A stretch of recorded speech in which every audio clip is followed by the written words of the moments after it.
क्या आपने कभी नोटिस किया है, कुछ लोग एवरेज नॉलेज होने के बावजूद बहुत अच्छा कॉन्फिडेंटली बोल लेते हैं और कुछ लोग बहुत टैलेंटेड होने के बावजूद भी ठीक से बात नहीं कर पाते और भीड़ के सामने चुप रह जाते हैं। तो आज हम इसी टॉपिक के बारे में बात करने वाले हैं और समझने वाले हैं कि ऐसा हमारे साथ क्या होता है, हमारा कॉन्फिडेंस लेवल इतना ज़्यादा डाउन क्यों हो जाता है, इतनी नॉलेज होने के बावजूद भी हम पीछे क्यों रह जाते हैं। तो चलिए बढ़ते हैं इस अपने नए टॉपिक की तरफ।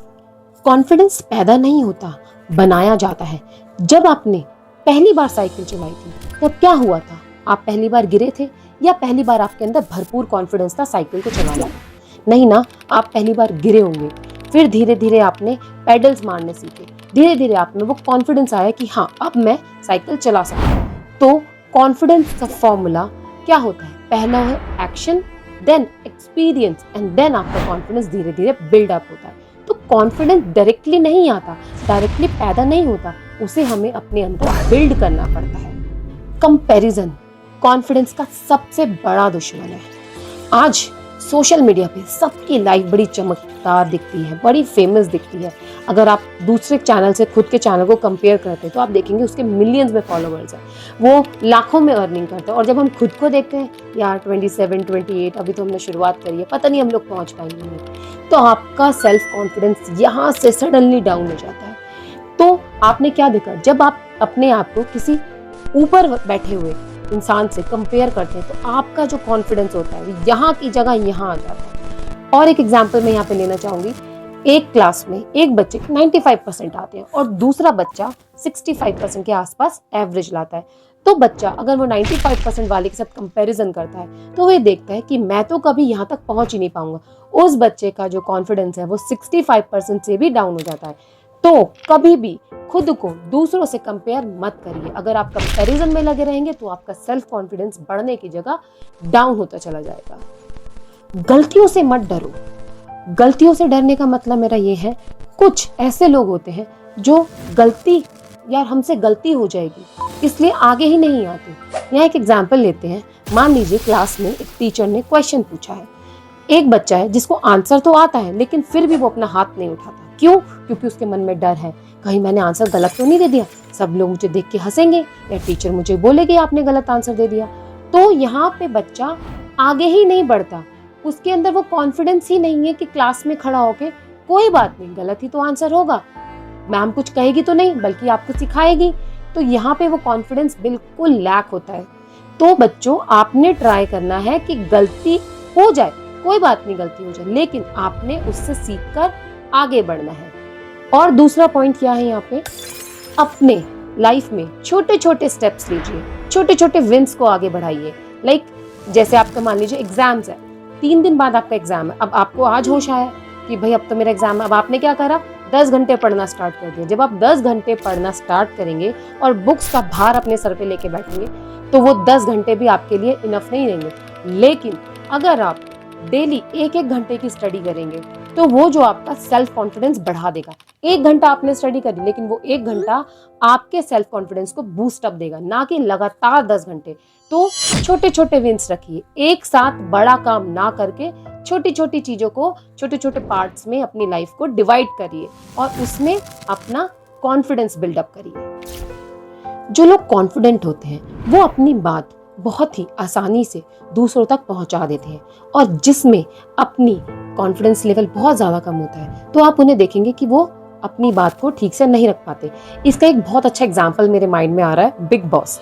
बिग बॉस के अंदर एक साथ 15 से 20 कंटेस्टेंट होते हैं।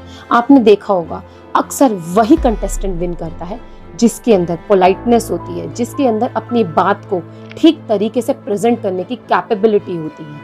तो मेरा कहने का मतलब ये है कि आपको अपनी बात दूसरों के आगे रखनी आनी चाहिए। वो कॉन्फिडेंस आपके अंदर होना चाहिए कि अगर सामने वाले ने कोई गलती की है तो आप उस पर हाइपर मत होइए, आप अपनी बातों से ही उसको रियलाइज कराइए। इसी को बोलते हैं सेल्फ कॉन्फिडेंस। एक एग्जांपल और लेते हैं। मान लीजिए किसी रेस्टोरेंट में आप खाना खा रहे हैं, खाना खाते समय आपने जो ऑर्डर दिया वो गलत आ गया, तो वहाँ आप में ये कॉन्फिडेंस होना चाहिए कि आपने ये ऑर्डर हमें गलत दिया है, प्लीज इसे चेंज करिए। तो बेसिकली यहाँ पे हम क्या कहना चाहते हैं कि उठिए, बोलिए, बोलने से ही कॉन्फिडेंस बिल्डअप होता है। और एक पॉइंट यहाँ हम लोग लेना चाहेंगे, वो ये है कि बॉडी लैंग्वेज कॉन्फिडेंस दिखाती है। जो लोग कॉन्फिडेंट होते हैं सीधे आंखों में आंखें देखकर बात करते हैं, एकदम स्ट्रेट चलते हैं, और उनकी जो बॉडी लैंग्वेज का ऑरा होता है वो इतना पॉजिटिव होता है कि सामने वाला उनकी प्रेजेंस से बहुत ज्यादा प्रभावित होता है। दूसरा, जो लोग लैक कॉन्फिडेंस होते हैं, जिनके अंदर कॉन्फिडेंस की कमी होती है, वो लोग डायरेक्टली आंखों में आंखें देखकर बात नहीं करते। जब वो बोलते हैं तो इस तरह से बात करते हैं कि जल्दी जल्दी अपनी बात को बोलते हैं और खत्म कर देते हैं, अपनी बात को दूसरों पे प्रभावित किए बिना। और उनकी जो बॉडी लैंग्वेज होती है वो भी उनके हाव भाव से मैच नहीं करती। तो बेसिकली जब आपको अपना कॉन्फिडेंस लेवल मिल जाता है, जब आपके अंदर वो कॉन्फिडेंस आ जाता है, तब आप भी पूरे अपनी बातों से दूसरों को प्रभावित कर सकते हैं। इस टॉपिक का सबसे इंपॉर्टेंट पार्ट है प्रिपरेशन। आप अपनी प्रिपरेशन से अपने कॉन्फिडेंस लेवल को बिल्डअप कर सकते हैं। लाइक मान लीजिए आपका इंटरव्यू है, तो आप अपने घर में बैठ के मॉक इंटरव्यूज की तैयारी करिए। मॉक इंटरव्यूज करने से आपके अंदर एक कॉन्फिडेंस बिल्डअप होगा। आप खुद से बातें करिए, आप मिरर में देख के अपना इंटरव्यू लीजिए, तो आप देखेंगे जब आप खुद सामने रियल में इंटरव्यू देने जाएंगे तो आपके अंदर वो कॉन्फिडेंस पहले से होगा। क्यों? क्योंकि आपने उसकी प्रैक्टिस 1 नहीं, 2 नहीं, 10 नहीं, 15 नहीं, 20 बार तक करी होगी। जब आपको अंदर कॉन्फिडेंस आ जाएगा, हाँ मैं उस चेयर पे बैठ के बोल सकता हूँ, तो आपका कॉन्फिडेंस लेवल यहाँ से यहाँ होगा। तो सबसे इम्पोर्टेंट पार्ट है प्रिपरेशन। प्रिपरेशन करिए। अक्सर आपको एक बात बोली जाती है, नेगेटिव लोगों से दूर रहिए। नेगेटिव लोग सबसे बड़े दुश्मन होते हैं आपके कॉन्फिडेंस लेवल के। वो आपके कॉन्फिडेंस लेवल की धज्जियां उड़ा देते हैं। आप हमेशा ऐसे लोगों से दूर रहिए। नहीं, तुझसे तो नहीं होगा, अरे यार क्या कर रहा है, तेरे बस की नहीं है।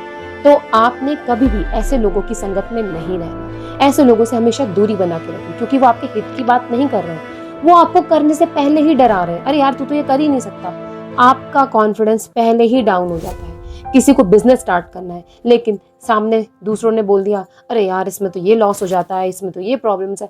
आपने सोचा था कुछ, आप एकदम माइंड से चेंज हो जाते हैं, आप उसकी तरफ बढ़ते ही नहीं है। तो कॉन्फिडेंस लेवल का सबसे बड़ा दुश्मन इसी तरीके के लोग होते हैं। कॉन्फिडेंस बढ़ाने की रामबाण टिप वो ये है कि आप सबसे ज्यादा खुद से बात करिए। एक शीशे के आगे बैठ जाइए और आप जो कुछ भी दूसरों को बताना चाहते हैं खुद को बताइए, खुद से बातें करिए। आप देखेंगे कि धीरे धीरे ऐसा करते करते आपका जो कॉन्फिडेंस था वो धीरे धीरे बिल्ड होता चला जाएगा। जब आप किसी सच में दूसरे से सामने बात करेंगे तो आपको वो सारी प्रैक्टिस याद रहेगी, आपकी बॉडी उसको अडॉप्ट कर लेगी।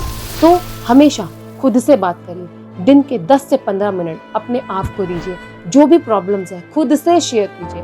आप देखेंगे आपका साइकोलॉजिकल माइंड आपको सिग्नल देगा और बोलेगा yes you can do it, yes you can build your confidence level. तो आप देखेंगे कि आपका जो कॉन्फिडेंस लेवल है धीरे धीरे धीरे धीरे हाई होता चला जाएगा।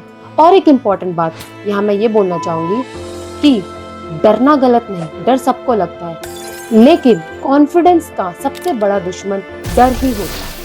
क्यों?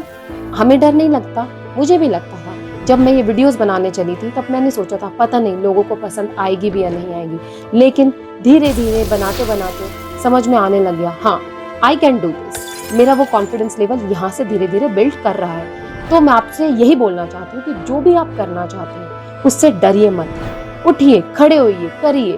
फेल ही तो होंगे ना, और तो कुछ नहीं होगा हमारे साथ। वर्स्ट से वर्स्ट फेल होंगे, लेकिन एक दिन ऐसा आएगा जब आप सक्सेसफुल भी जरूर होंगे।